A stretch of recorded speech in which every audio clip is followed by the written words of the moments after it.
आलोचना। आलोचना शब्द का प्रयोग किसी कृत्य के गुण दोषों के विवेचन के लिए किया जाता है। सामान्यतः आलोचना का अर्थ लोग दोष दर्शन से लेते हैं। आ का अर्थ है चारों ओर और लोचन का अर्थ है देखना। अतः आलोचना का शाब्दिक अर्थ हुआ चारों ओर देखना। दूसरे शब्दों में कहें तो किसी साहित्यिक रचना की सम्यक परीक्षा करना अर्थात उसके गुण दोषों का उद्घाटन करना ही आलोचना है। कार्लाइल के अनुसार किसी साहित्यिक कृति का व्यक्तित्व के मन पर जो प्रभाव पड़ता है उसे व्यक्त करना ही आलोचना कहलाता है। हडसन के अनुसार समीक्षा के द्वारा पाठक रचयिता की विशाल चित्तभूमि का भागीदार बन जाता है। श्याम सुंदर दास के अनुसार यदि साहित्य को जीवन की व्याख्या माने तो आलोचना को उस व्याख्या की व्याख्या मानना पड़ेगा। आलोचना किसी रचना के गुण दोषों का उद्घाटन करती है। आलोचना के द्वारा ही रचना का मूल्यांकन किया जाता है और आलोचना के द्वारा ही उस रचना की व्याख्या की जाती है। आलोचना के भेद। पहला है शास्त्रीय आलोचना। भारतवर्ष में शास्त्रीय पद्धति का प्रचार अति प्राचीन काल से रहा है। शास्त्रीय शैली के नियम साहित्य के आधार पर ही निर्मित होते हैं। आलोचक भी लक्षण ग्रंथों में दिए गए नियमों के आधार पर ही किसी रचना का मूल्यांकन करता है। इस प्रकार की प्रणाली में व्याख्या एवं व्यक्तिगत रुचि का नितांत अभाव होता है। निर्णयात्मक आलोचना। इस आलोचना के अंतर्गत निर्णय का कार्य एक महत्वपूर्ण कार्य होता है और इसके लिए विशेष योग्यता और सावधानी की आवश्यकता है। एक न्यायाधीश की भांति आलोचक स्वयं को प्रकट करते हुए किसी कृत्य के विषय में अपना निर्णय देता है। इस प्रकार साहित्य में उस कृत्य के स्थान का निर्धारण भी वही करता है। व्याख्यात्मक आलोचना। साहित्य एक दृष्टि है और उसके अस्पष्ट एवं कठिन तथ्यों को स्पष्ट रूप से सरल रीति में व्यक्त करना व्याख्यात्मक आलोचना का कार्य है।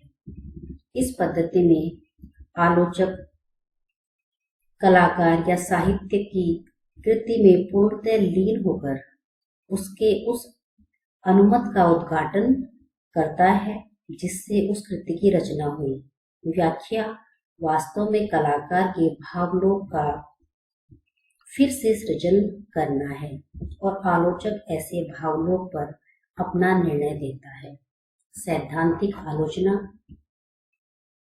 इस आलोचना के अंतर्गत आलोचक स्वयं अपनी प्रतिभा और प्राचीन ग्रंथों के आधार पर कुछ सिद्धांतों का निर्माण करता है और उन्हीं के आधार पर किसी कृति की आलोचना करता है।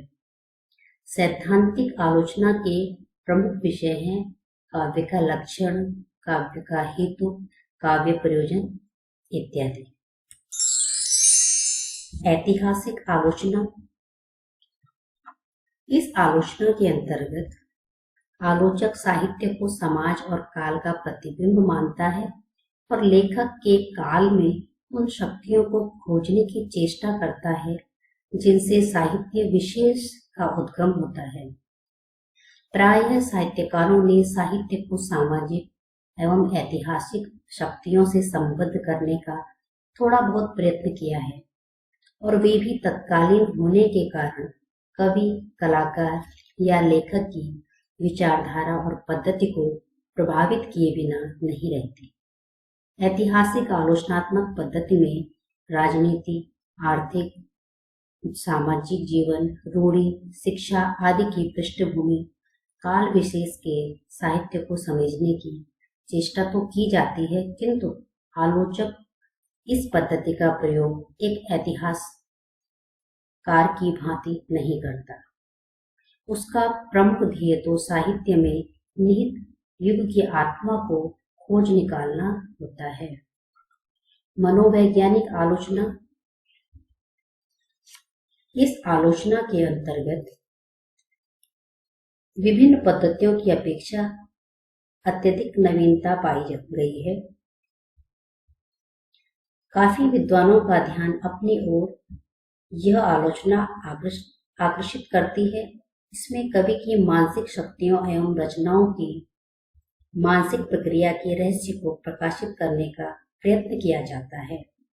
मनोविश्लेषण के विविध वादों में से हिंदी में फ्रायड का प्रभाव सबसे अधिक दिखाई देता है। फ्रायड का मत है कि कला का जन्म वासना से होता है और इच्छा, स्वप्न तथा कलाएं परस्पर संबद्ध होती हैं। हमारी कुंठाएं और अतृप्त वासनाएं जो अवचेतन में दमित रूप में स्थित होती हैं, वे अज्ञात रूप में भी और ज्ञात रूप में भी कला या स्वप्न के माध्यम से व्यक्त होती रहती हैं। अतः साहित्य की आलोचना करने के लिए उसके कृतिकार के अंतर्मन और स्वभाव का मनोवैज्ञानिक अध्ययन करना चाहिए। प्रगतिवादी आलोचना। प्रगतिवादी आलोचना को भौतिकवादी अथवा मार्क्सवादी आलोचना भी कहा जाता है। प्रगतिवादी आलोचक द्वंद्वात्मक भौतिकवाद और वर्ग संघर्ष के आधार पर कलाकार के जीवन, साहित्य की क्रियात्मकता और गतिशीलता को उभारकर साहित्य को व्यष्टि से समष्टि की ओर ले जाता है। इसी दृष्टि से उसकी आलोचना के स्वरूप का भी निर्माण होता है। कला और आनंद का परंपरागत अर्थ उसे मान्य नहीं है। तुलनात्मक आलोचना। तुलनात्मक आलोचना के अंतर्गत ऐतिहासिक और वैज्ञानिक आलोचना प्रणालियों की बहुत कुछ पूर्ति होती है। साहित्य प्रभावों की खोज करता है, अर्थात किसी रूप या शैली पर किसी विशेष साहित्यिक प्रभावों को खोजना इस प्रणाली का मूल उद्देश्य है। इस प्रणाली में आलोचक को यह ज्ञान रखना आवश्यक है कि तुलना समान वस्तुओं की हो सकती है। रचनात्मक आलोचना। इस प्रणाली के अंतर्गत आलोचक के हृदय में कलाकार की कृति का पुनरुत्पादन ही मुख्य होता है। इस प्रकार आलोचक जहाँ साहित्य की व्याख्या करता है, वहीं यह भी दिखाने का प्रयास करता है कि विवेच्य रचना का आदर्श रूप कैसा हो सकता है। दूसरे शब्दों में, यह रचनाकार के समान रचना की भावना करता है और उस अपने भावित रूप को प्रस्तुत रचना के सभी दोषों तथा सीमाओं से मुक्त करने का प्रयास करता है। जीवन चरितात्मक आलोचना। इस आलोचना की प्रणाली में यह माना गया है कि आलोचक के लिए यह अनिवार्य है कि वह कृति के आलोचन के समय साहित्यकार के जीवन को भी अपने शोध का विषय बनाए।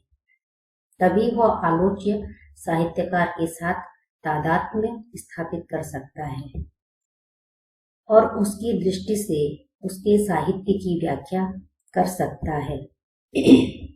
व्यक्तित्व और साहित्य का संबंध एक तरफा संबंध नहीं है, दोनों ही एक दूसरे के परिपूरक हैं। प्रभावात्मक का ध्यान मुख्यतः कृति पर न होकर कृति के प्रभाव पर होता है।